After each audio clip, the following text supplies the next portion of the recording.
Dans les plaines vallonnées de Salisbury, en Angleterre, l'intelligence artificielle vient de terminer l'analyse d'un phénomène que les archéologues ont mal interprété pendant des siècles.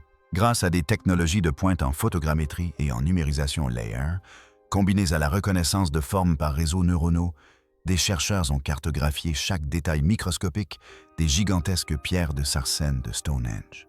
Les découvertes de l'IA dans ces numérisations ont stupéfié la communauté scientifique.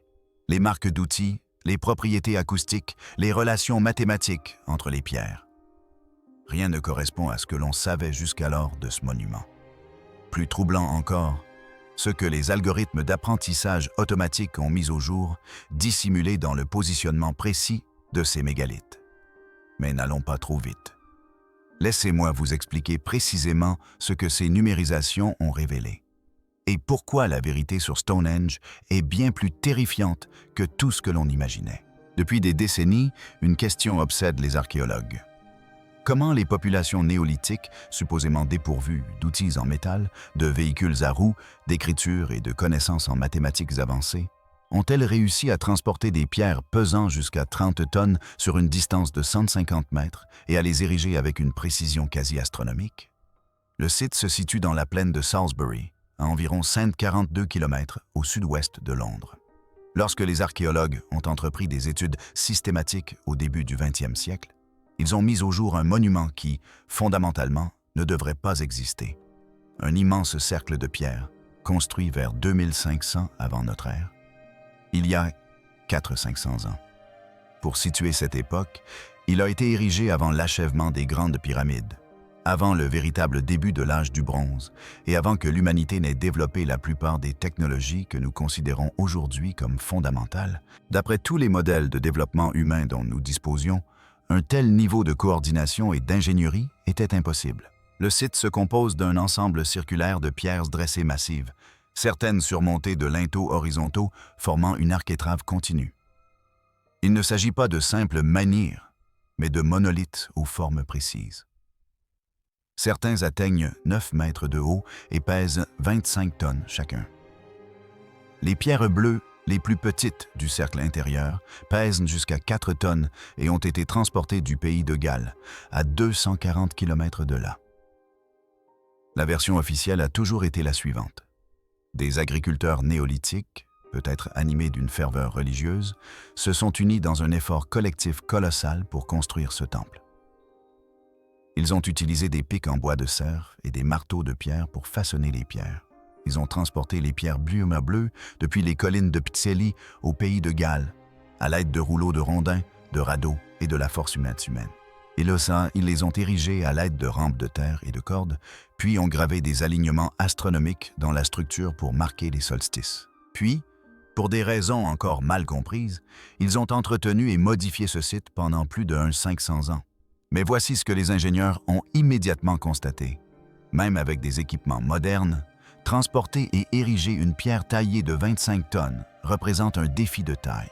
Sans grue, sans outils métalliques et sans la roue, qui n'était bien pas courante en Grande-Bretagne à cette époque, cela semble physiquement impossible. Alors, lorsque de nouvelles découvertes ont émergé en 2024, prétendant révéler non seulement comment ces pierres avaient été façonnées, mais aussi pourquoi elles étaient positionnées exactement à cet endroit, le monde archéologique a retenu son souffle. Cette avancée majeure est le fruit du travail d'une équipe conjointe de chercheurs britanniques et américains qui ont mené l'étude numérique la plus complète jamais réalisée sur Stonehenge. À l'aide d'un radar à pénétration de sol, d'un LAR aérien, de drones de photogrammétrie et d'un scanner laser.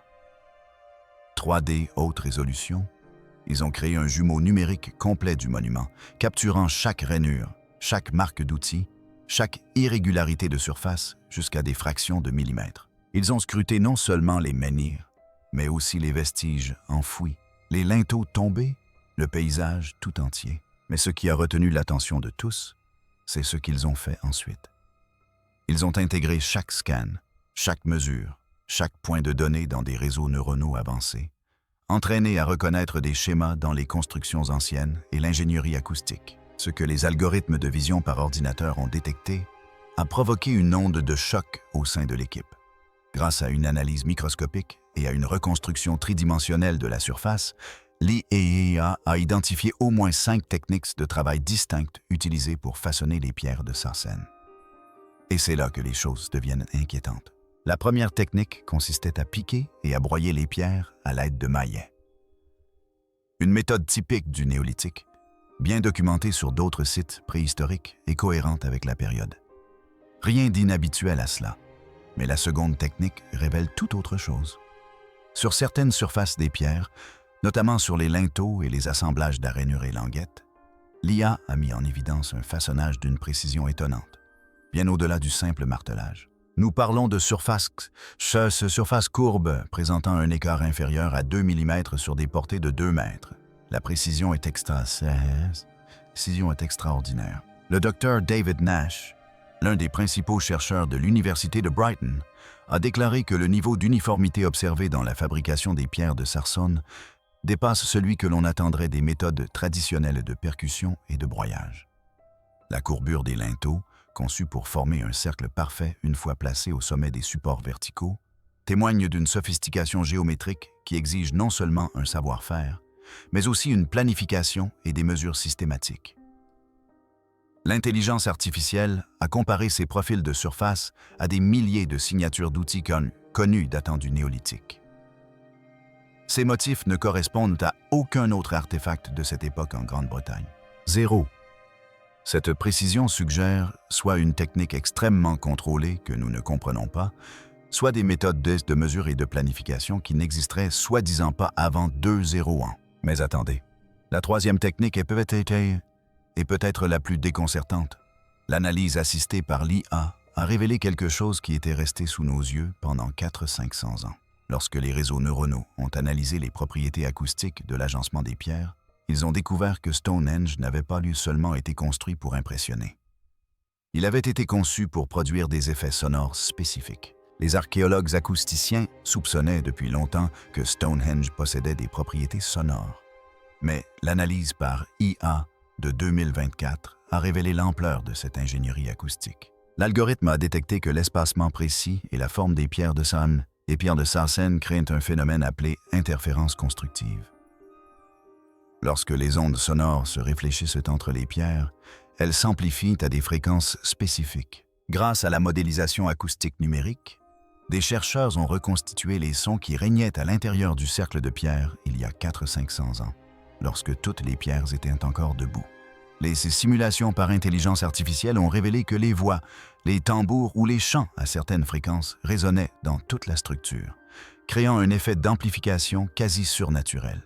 Les fréquences comprises entre 95 et 120 Hz, correspondant à la tessiture d'une voix masculine grave ou d'un tambour, résonnaient avec une intensité particulière.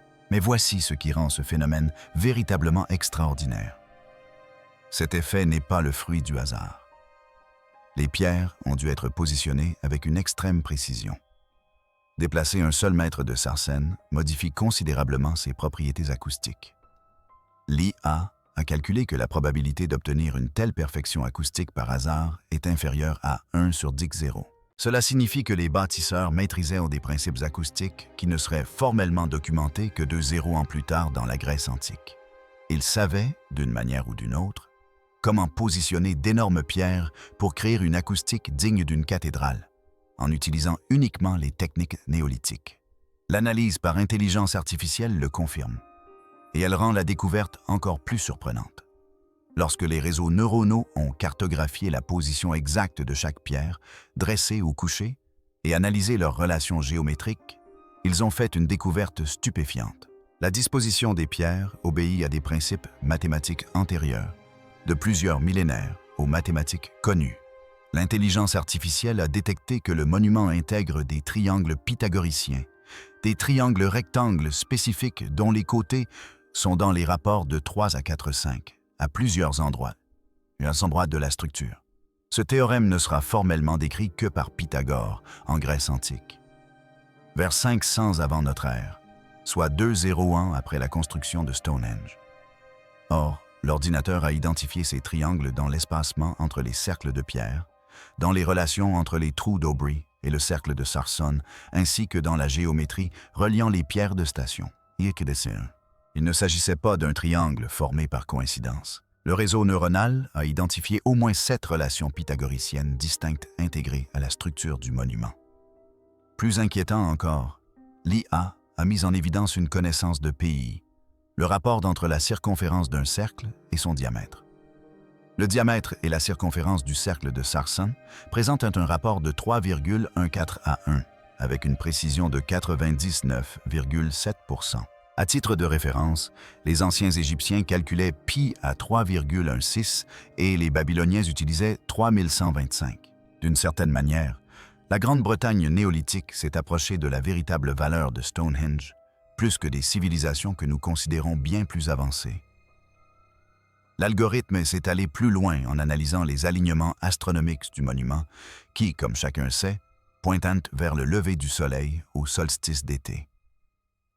L'alignement du solstice, c'est l'exemple le plus évident. Si l'on se tient au centre de Stonehenge au solstice d'été, le soleil se lève directement au-dessus de la pierre du talon. Ce phénomène est documenté depuis des siècles, mais l'analyse par intelligence artificielle a révélé que ce célèbre alignement n'est que la partie émergée de l'iceberg. Lorsque les réseaux neuronaux ont reconstitué le ciel nocturne tel qu'il apparaissait en 2500 avant notre ère, et l'ont comparé à la position précise des pierres, des trous de poteaux enfouis et des éléments du paysage, ils ont fait une découverte stupéfiante. Stonehenge encode le cycle lunaire de 18,6 ans, soit le temps nécessaire à la Lune pour effectuer un cycle complet de sa déclinaison maximale. Il s'agit de l'un des phénomènes astronomiques les plus complexes à suivre. Il faut observer la Lune en continu pendant près de 2 décennies pour comprendre ce cycle. Les pierres de la station, 4 pierres disposées en rectangle autour du cercle principal, marquent les positions extrêmes de ce cycle lunaire. Lorsque l'algorithme a tracé les lignes de visée entre ces pierres, elles se sont parfaitement alignées avec les positions maximales et minimales atteintes par la Lune à l'horizon au cours de son cycle de 18,6 ans. Ce savoir, que l'on croyait perdu jusqu'à sa redécouverte par l'astronomie moderne, est pourtant inscrit dans la pierre, au Néolithique en Grande-Bretagne.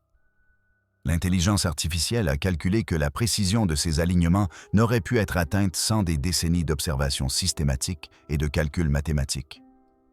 Mais les réseaux neuronaux ont mis au jour quelque chose d'encore plus troublant. En analysant l'évolution du monument au fil du temps, l'IA a pu distinguer quelles pierres avaient été placées lors des différentes phases de construction en se basant sur les marques d'outils, les schémas d'altération et les techniques de travail. Les découvertes remettent en question tout ce que nous pensions savoir sur le développement des civilisations. Les pierres les plus anciennes, le premier cercle de Sarsen et les trilatons érigés vers 2500 avant notre ère témoignent d'une précision extrême, d'assemblage impeccable, d'une mise en forme sophistiquée et d'alignements astronomiques d'une grande exactitude. Ce sont des pierres aux mystérieuses propriétés acoustiques et à la géométrie pythagoricienne incrustée. Les ajouts et modifications ultérieures, effectués au cours des siècles suivants, témoignent d'une précision progressivement décroissante. La forme est plus grossière, les joints moins étanches, les alignements astronomiques moins précis. Lorsque Stonehenge fut modifié lors de sa phase finale, vers 1600 avant notre ère, l'ouvrage est nettement inférieur à la construction originale. C'est tout le contraire de ce que l'on attendrait d'une civilisation qui apprend et perfectionne son art. Les Égyptiens, quant à eux, ont construit des pyramides de plus en plus sophistiquées au fil du temps. Les Grecs ont développé une architecture de plus en plus raffinée à chaque génération. Mais à Stonehenge, on observe d'abord un apogée de maîtrise, puis un déclin progressif. C'est comme si les bâtisseurs d'origine possédaient un savoir et des compétences que les générations suivantes n'ont pu égaler. Comme s'ils perpétuaient des traditions et des techniques qu'ils ne comprenaient pas pleinement. Comme si Stonehenge n'avait pas été construit par des gens découvrant la monumentalité pour la première fois, mais par des héritiers du savoir essayant de préserver ce qu'ils étaient déjà en train de perdre. Mais les découvertes les plus surprenantes de l'IA sont sans doute celles concernant l'analyse du transport et de l'érection de ces pierres. Ces nouvelles recherches ont confirmé ce que les archéologues savaient depuis longtemps. Les pierres de Sarsen proviennent de carrières situées à environ 40 km au nord, dans les Marlborough Downs. Les pierres bleues, quant à elles, ont été transportées depuis les collines de Picely, au pays de Galles, à 240 km de là. Mais voici ce que l'IA a révélé et qui avait échappé aux observateurs humains. En examinant la forme même des pierres, les réseaux neuronaux ont fait une découverte inattendue. De nombreux sars présentent des formes irrégulières. Leur protubérance, aspérité et irrégularité rendant leur transport extrêmement difficile par les méthodes traditionnelles, comme les rouleaux de bois et les traîneaux. Des milliers de simulations physiques ont été réalisées par ordinateur afin de modéliser différents scénarios de transport. Si l'on devait traîner ces pierres de 25 tonnes aux formes irrégulières sur des rouleaux de bois à l'aide de cordes et de la force humaine, ces aspérités et surfaces irrégulières créeraient d'importants points de tension. Des simulations ont révélé une probabilité de 92% que les pierres basse-paille basculent, roulent hors des rondins ou se coincent lors du transport sur le terrain accidenté du néolithique. Les entreprises modernes de transport de pierres utilisent des berceaux et des systèmes de suspension conçus avec précision pour déplacer les mégalithes aux formes irrégulières. C'est précisément pour cette raison que les scans tridimensionnels des pierres de Stonehenge ne révèlent aucune trace de dommages liés au transport. Les protubérances et les surfaces sculptées sont intactes, aussi nettes et précises qu'au jour de leur création, il y a 400-500 ans. Ceci suggère l'une des deux hypothèses que l'IA a jugée statistiquement significative. Soit les ornements ont été ajoutés après l'érection des pierres, ce qui semble improbable, car certains éléments décoratifs se trouvent sur notre terre sur des surfaces extrêmement difficiles d'accès une fois la pierre en place. Soit les bâtisseurs disposaient de méthodes de transport suffisamment sophistiquées pour protéger les pierres pendant leur déplacement. Des méthodes que nous n'avons pas identifiées et que nous ne pouvons expliquer. Le mystère de la pierre bleue est encore plus déconcertant. Ces pierres de doérite tachetées si particulières pèsent jusqu'à 4 tonnes chacune et proviennent d'un affleurement spécifique des collines Priscilli, à 240 km de là. L'archéologie traditionnelle suggère qu'ils ont été transportés par des populations néolithiques qui, d'une manière ou d'une autre, les ont déplacés à travers collines, rivières et terrains accidentés en utilisant uniquement le travail humain. L'analyse par l'IA a révélé un élément qui rend la chose encore plus impossible. Lorsque les réseaux neuronaux ont examiné le cercle de pierres bleues et comparé les pierres entre elles, ils ont constaté qu'il ne s'agissait pas de roches ramassées au hasard dans une carrière galloise. Elles avaient été spécifiquement sélectionnées. L'analyse chimique révèle que ces pierres proviennent de différents affleurements rocheux des collines de Pseli et non d'un seul site. Les bâtisseurs ont parcouru le pays de Galles, sélectionné des pierres aux propriétés particulières et n'ont transporté que celles-ci sur 240 km jusqu'à la plaine de Salisbury.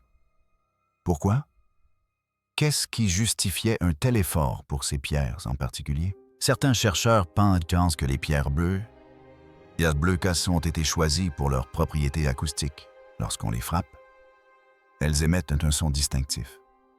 Mais l'IA a détecté autre chose. Disposées selon la configuration spécifique de Stonehenge, les pierres tonnage bleu créent de subtiles anomalies magnétiques.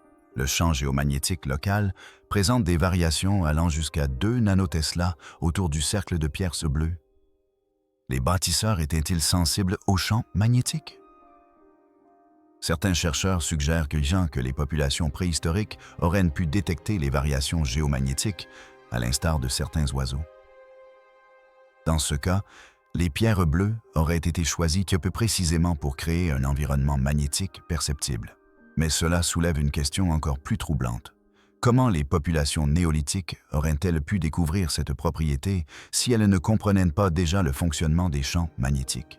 L'analyse par intelligence artificielle ne s'est pas limitée aux pierres elles-mêmes. Lorsque les chercheurs ont intégré des données de radar à pénétration de sol et des scans LIR du paysage environnant dans les réseaux neuronaux, les algorithmes ont détecté quelque chose qui était caché sous le sol depuis des millénaires.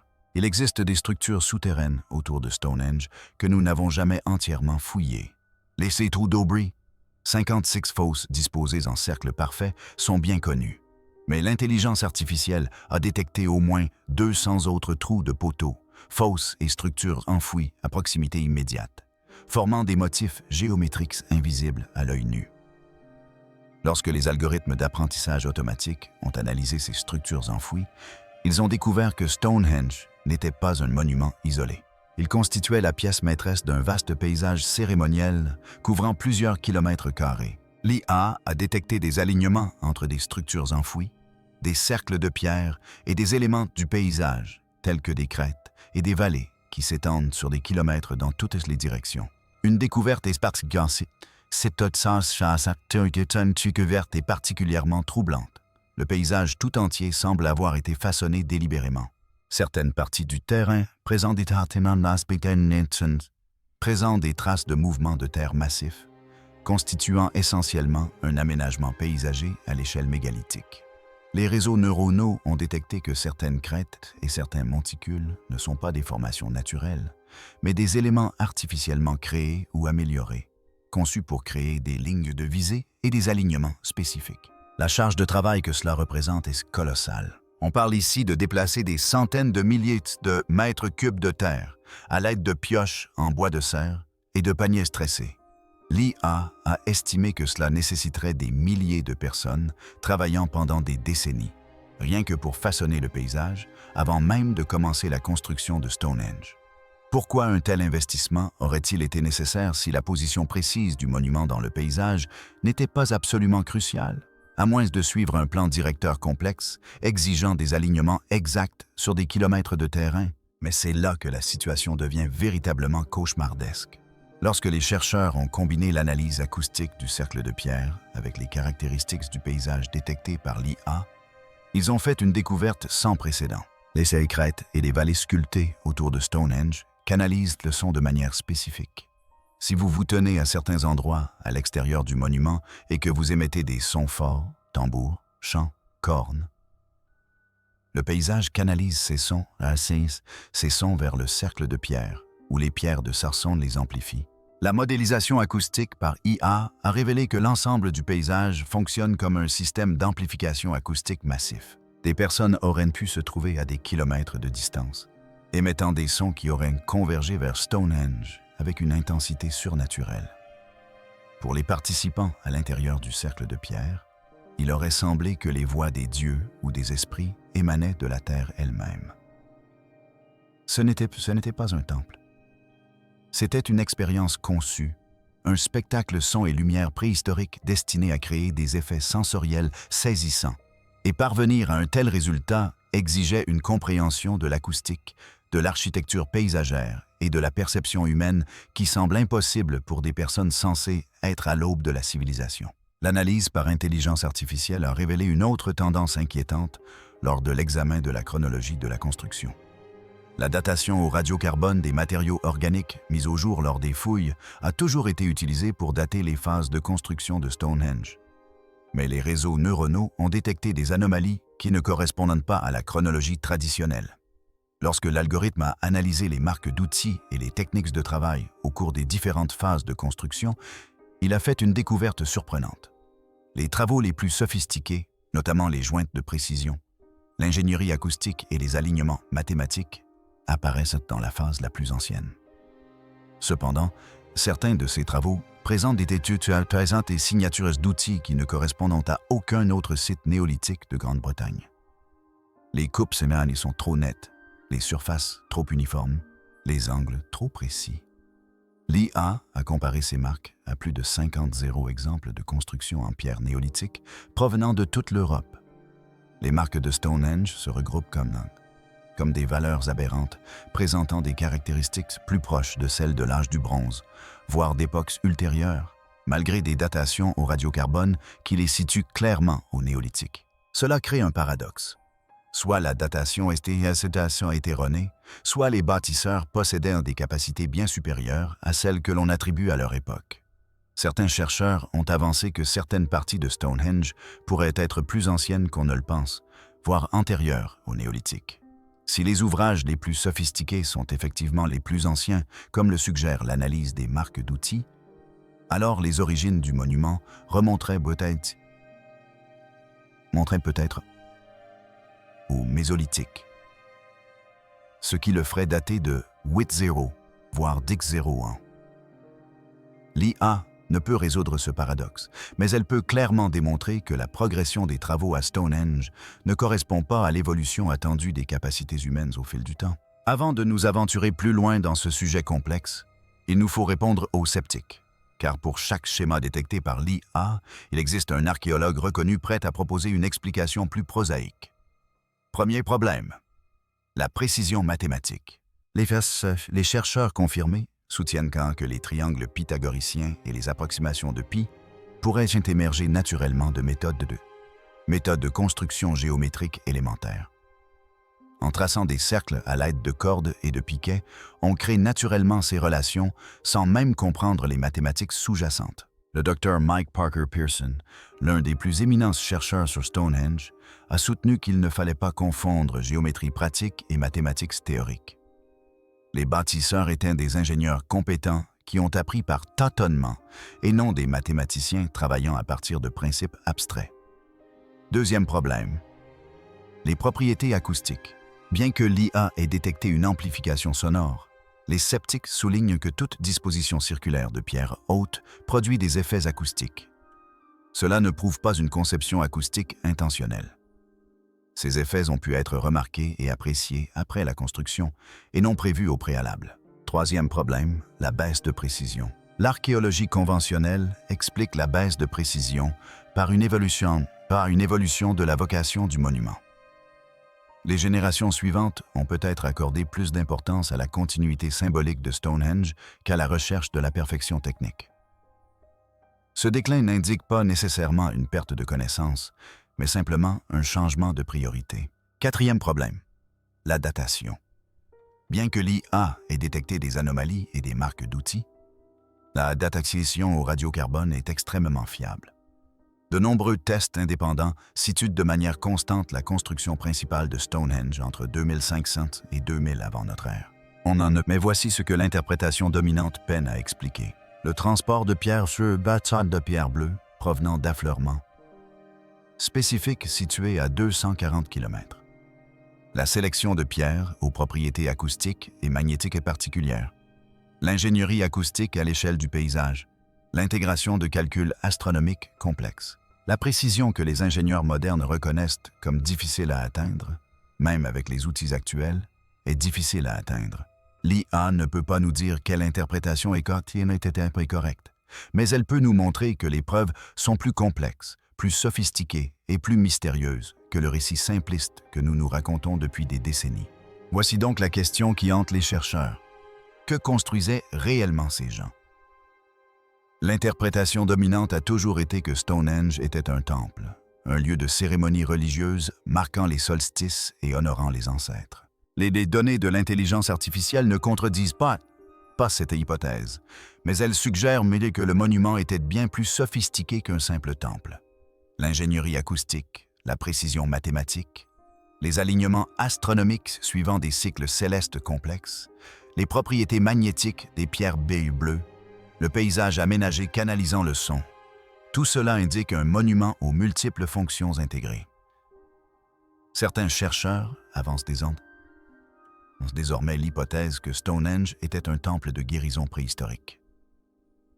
Des textes anciens et des preuves archéologiques suggèrent que des personnes se rendaient à Stonehenge depuis toute la Grande-Bretagne, voire depuis l'Europe continentale. Certains y amenaient leurs morts pour les enterrer. Peut-être les propriétés acoustiques, les effets magnétiques, les alignements astronomiques faisaient-ils partie de rituels de guérison. Mais cela n'explique toujours pas la sophistication mathématique. Pourquoi intégrer des triangles pythagoriciens et des calculs précis de pi dans un temple de guérison? Pourquoi suivre le cycle lunaire de 18,6 ans si ce n'est pour des calculs astronomiques complexes? Une autre théorie, étayée par les découvertes de l'IA, suggère que Stonehenge était un ancien calculateur astronomique, un instrument de calcul physique permettant de suivre les cycles célestes et de prédire les éclipses. La position précise des pierres, les lignes de visée, les trous de poteaux enterrés, tout cela aurait pu constituer les éléments d'un système de calcul sophistiqué. Ceci expliquerait la précision mathématique du site. Cela expliquerait également pourquoi le monument a été continuellement modifié et entretenu pendant plus de 500 ans. Les calculs étaient constamment affinés et mis à jour. Cela expliquerait enfin pourquoi les connaissances semblent avoir décliné au fil du temps. Les générations suivantes entretenaient un appareil qu'elles ne comprenaient plus pleinement, mais L'interprétation la plus troublante provient sans doute de l'analyse par intelligence artificielle de l'orientation du monument et des cycles astronomiques qu'il suit. Lorsque les réseaux neuronaux ont analysé simultanément tous les alignements astronomiques, y compris les solstices, les cycles lunaires et les positions des étoiles telles qu'elles apparaissaient il y a 400-500 ans, ils ont détecté un phénomène qui a glacé le sang de l'équipe de recherche. Le monument semble suivre des cycles associés à des événements catastrophiques. Le cycle lunaire de 18,6 ans influence les marées, qui à leur tour influent sur le climat. Certains chercheurs ont établi une corrélation entre les points extrêmes de ce cycle et des catastrophes historiques, des inondations, des séismes et des phénomènes météorologiques extrêmes. L'intelligence artificielle a détecté que les alignements de Stonehenge permettent aux observateurs de prédire la survenue de ces points extrêmes. Combinés aux alignements des solstices et à d'autres observations astronomiques, ces éléments suggèrent que le monument aurait pu servir de système d'alerte précoce aux catastrophes environnementales. Cette interprétation concorde avec les découvertes faites sur d'autres sites néolithiques en Europe. Göbekli, en Turquie, construit 60 ans avant Stonehenge, semble contenir des avertissements concernant des impacts d'astéroïdes. Le disque céleste Nebra, en Allemagne, semble suivre des événements célestes liés au changement climatique. Il ne s'agissait peut-être pas de projets distincts menés par des cultures isolées. Il existait peut-être une tradition, un savoir partagé sur les cycles astronomiques et leurs liens avec les catastrophes, qui s'était répandu dans l'Europe néolithique. Une tradition consistant à ériger des monuments pour suivre et prédire les catastrophes, afin de préserver les avertissements pour les générations futures. Si tel est le cas, Stonehenge n'a pas été construit pour célébrer le soleil ni honorer les ancêtres. Il a été construit comme un outil de survie, un témoignage permanent des cycles dangereux inscrits dans la pierre pour qu'ils survivent même si ce savoir venait à disparaître. Voici un élément qui rend la situation encore plus inquiétante. Nous n'avons fait qu'effleurer le potentiel de Stonehenge. Pour des raisons de préservation, seulement 5% environ du site a été entièrement fouillé. Le reste demeure enfoui et inexploré, attendant d'être découvert. Le géoradar nous a offert des aperçus prometteurs. Parmi les plus de 200 structures enfouies détectées par l'IA, figurent des chambres et des passages souterrains qui n'ont jamais été ouverts. Les scans ont révélé des parties du monument qui se sont effondrées ou ont été intentionnellement enfouies. Que recèlent-elles? Existe-t-il des pierres sculptées, invisibles jusqu'ici, portant des inscriptions ou des symboles susceptibles d'éclairer les intentions du bâtisseur? Existe-t-il des caches d'outils qui pourraient nous permettre de résoudre la question des méthodes de construction? Existe-t-il des chambres funéraires renfermant des vestiges susceptibles de nous révéler l'identité des bâtisseurs de Stonehenge? Les autorités britanniques se montrent extrêmement prudentes quant aux fouilles. Stonehenge est un site inscrit au patrimoine mondial de l'UNESCO et les fouilles détruisent son contexte. Cependant, chaque année, de nouvelles technologies de numérisation permettent d'explorer le sol plus profondément et avec une plus grande précision. Que découvrirons-nous à mesure que ces numérisations s'amélioreront? Quels autres schémas l'IA détectera-t-elle dans les données, invisibles à l'œil nu? Mais l'implication la plus troublante de l'analyse par l'IA réside peut-être dans ce qu'elle suggère sur la société néolithique en général. Nous avons toujours considéré cette période comme l'aube de la civilisation. Les peuples apprennent l'agriculture, commencent à bâtir des établissements permanents, font leurs premiers pas vers des sociétés complexes. De simples paysans, munis d'outils rudimentaires, créent des monuments impressionnants grâce à leur labeur et à leur détermination.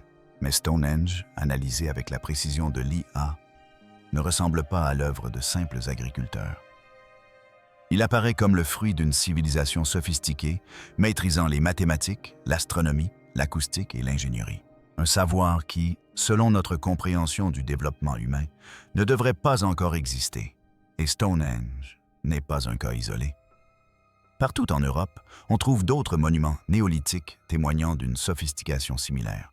Newgrange, en Irlande, construit à peu près à la même époque, présente des alignements astronomiques et des propriétés acoustiques qui rivalisent avec celles de Stonehenge.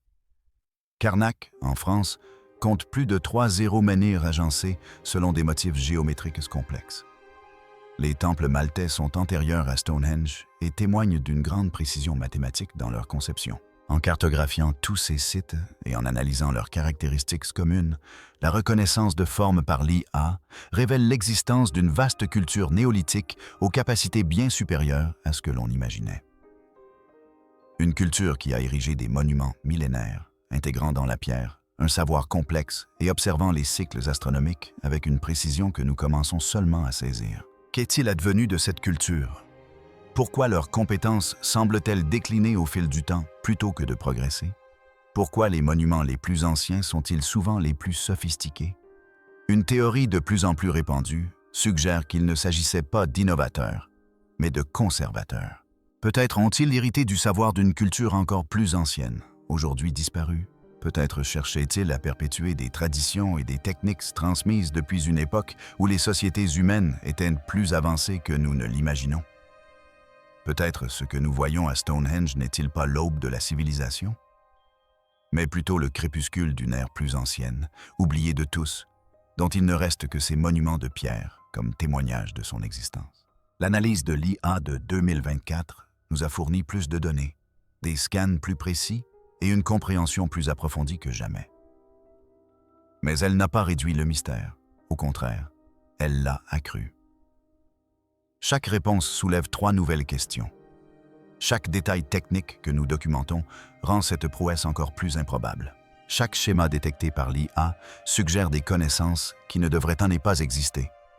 Qu'en pensez-vous?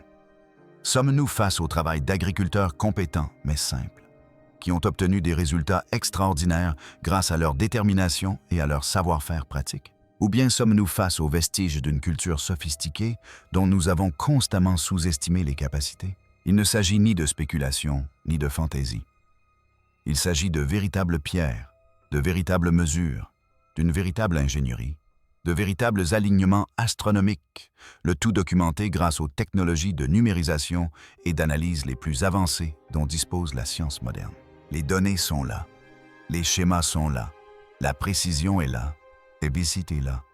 Et malgré nos meilleures technologies, notre IA la plus sophistiquée, nos scans tridimensionnels les plus détaillés, nous ne pouvons toujours pas expliquer pleinement comment les populations néolithiques ont réalisé ce que nous voyons à Stonehenge. Peut-être que cette étiquette de néolithique, d'âge de pierre primitif, nous empêche de voir ce que les preuves nous révèlent réellement.